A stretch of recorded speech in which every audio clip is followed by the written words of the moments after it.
Yo, what's going on YouTube, and welcome back to another Super Smash Bros. Video for Nintendo 3DS. So, in this video, I am going to give you a run through of Shulk, who is one of the new characters to the Smash Bros. Series, and he came from Xenoblade. He's a character that a lot of people seem to be quite excited about, so I figured I would give you a little run through of him.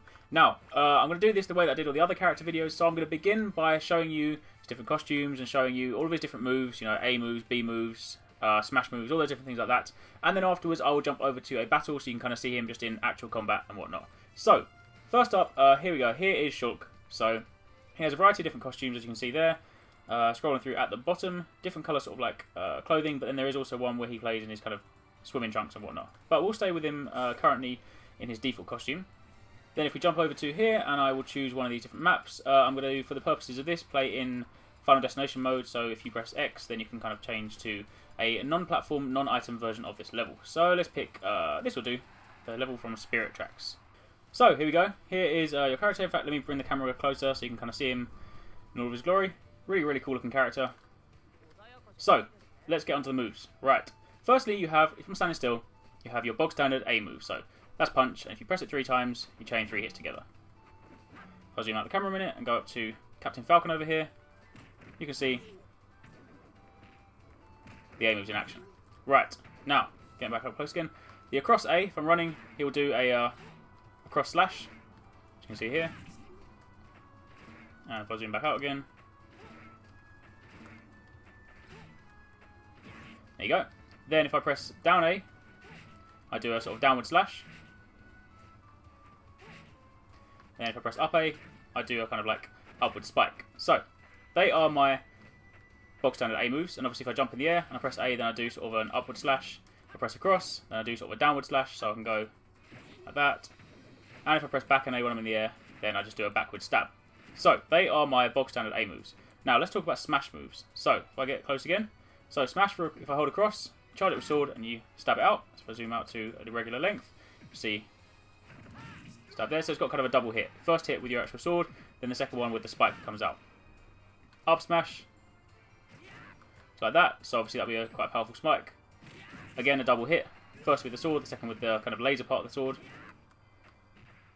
Then down smash. Does this sort of spinning circle thing. And if I add another CPU into the mix, there we go. I'm trying to get them close together. You'll see that I can hit from both sides. So it's quite good for crowd control. Let's get rid of that one over there. Right, then I've obviously got my throws. So if I grab him, throw in different directions. Obviously a stab with the sword again. So upwards like that. Downwards like that. And variety of things like that. Now, moving on to B moves. So, first up, let me zoom in again. And you'll see that if I press B, in fact, let me zoom out because you can't see that clearly. So if I begin by cycling through and keep on pressing B, you'll see that I cycle between these different symbols behind me. Now each of these represents a different stance, so to speak, or a different kind of element. So if I begin by the default one, if you default press B, then you'll stop on the green one. So if we go over here, and I stop, then I am now imbued with this energy. Now, the green one here allows me to jump higher. So you'll see that I can jump ridiculously high here. So it's really, really good for, obviously, if I'm in like a level with lots of platforms and I want sort of good recovery. But while I'm in this stance, I have lower defense, so I will take more damage. Now, if I press it twice, you'll see that I can go to the second one, the blue one. Now, this is for faster movement. You'll see while I'm doing this, I run a hell of a lot faster, but while in this, I have weaker attacks. So my moves won't do quite as much damage as they normally would. Then if I go to the third one, this yellow one over here, this is for higher defense. However, you'll notice that I move a hell of a lot slower.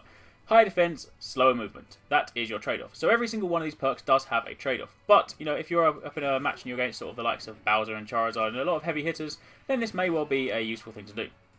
Now, if I press it 4 times and get across to this purple one, this here gives me higher attack power. However, the trade-off is that I have weaker launch. So if I want to launch my enemies, they won't launch quite so far, and obviously I have reduced strength on that front. But attack damage is that much higher. Then if I select the 5th and final one, 1, 2, 3, 4, 5, this will provide me stronger launch ability, but obviously he was on a high percentage, but the trade-off for this one is weaker attacks and also lower defense against launching. Now all of those stances will last for a predetermined period of time, but after that they will then turn off. Next, moving on, if you have his across B, he does this sort of across slash. I'll zoom out again so you can see this clearly. Does that. So again, quite powerful, good knockback.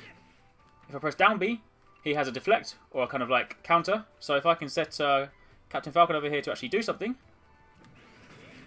you will then see that I can then counter his move. Now, put him back to his default standing stance. So that is across B, B, and down B. Up B, my recovery is a sort of upward slash. So good for launching, and also relatively good recovery. Not too high, so you'll see obviously that I've got to kind of watch how far I fall down, but that is my up B. Now if I then bring a smash ball into the mix, you see my smash attack for Shulk. So I stand over here, activate that, and then he brings in his buddy to give me a hand.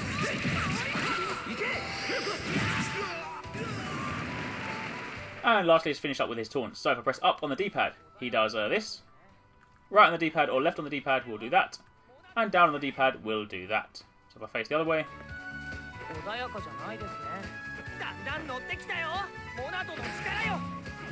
Right, so they are his basic moves. You now have what you need to get started. So let's jump into a battle with Shulk and you can actually see him in action.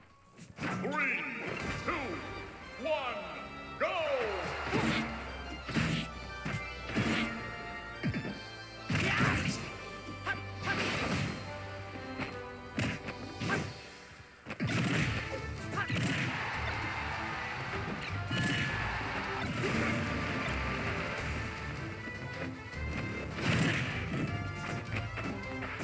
Oh, whoops. Sorry, there are an abundance of baseball bats on here. I was just unlocking all the characters earlier, so I just left the baseball bat on because it made it easier for me to do, which I'll explain in a later video, so if you want to know how to unlock all the characters, be sure to keep an eye out for that one. But, yes, that's the reason for nothing but baseball bats on this map, so apologies for that.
And there you have it, that is your brief walkthrough for Shulk from Xenoblade.